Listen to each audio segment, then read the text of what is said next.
Hey, Winterfest. The first time that I ever fasted, I got into a car wreck at about noon, and by 2 o'clock in the afternoon, I was so frustrated that I went back and I ate like a whole bag of potato chips.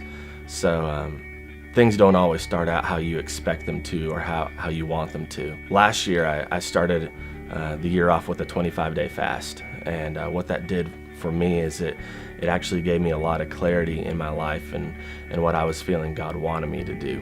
And that's actually why I did that fast. But one of the things that I learned while I was fasting is that the purpose and the point of you fasting, the purpose and the point of these disciplines actually isn't so that you can get what you want in life. It's actually in Lamentations chapter 3, verse 21, it's a very dark time for the prophet Jeremiah. And he says, "Yet this I call to mind, and so I have hope. Because of the Lord's great love, we have not been consumed. His compassions are new every morning. Great is your faithfulness." My soul says, the Lord is my portion.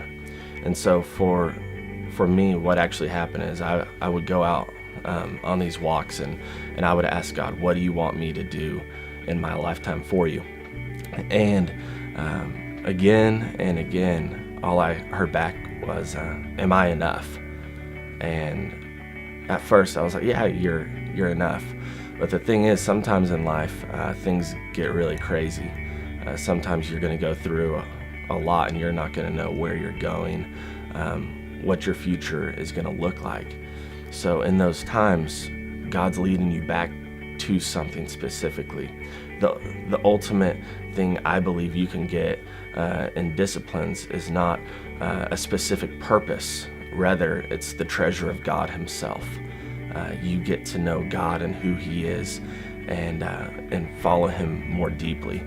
Another thing, though, is you can't base your faith today simply on what happened in a moment when you did a discipline. You have to stay present and active and continue pushing forward instead of just saying, this is something I did in my past.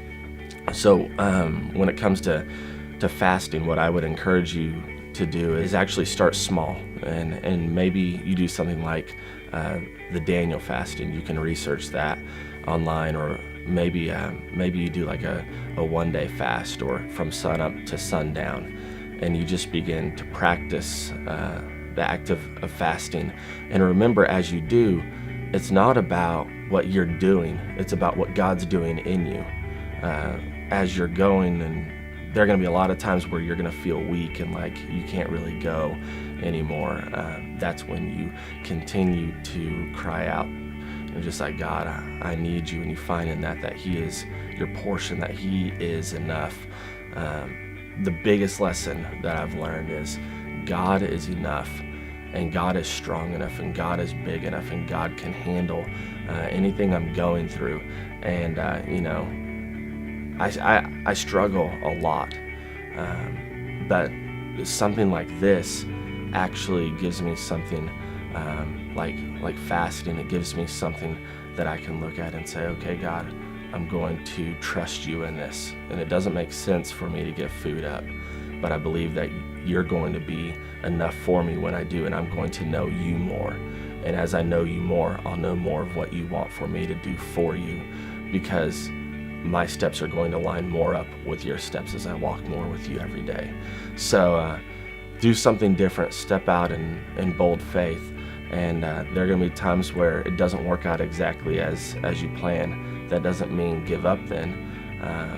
It means just get back up and keep going, and give yourself permission to try new things with God and do new things. And maybe for you that's fasting.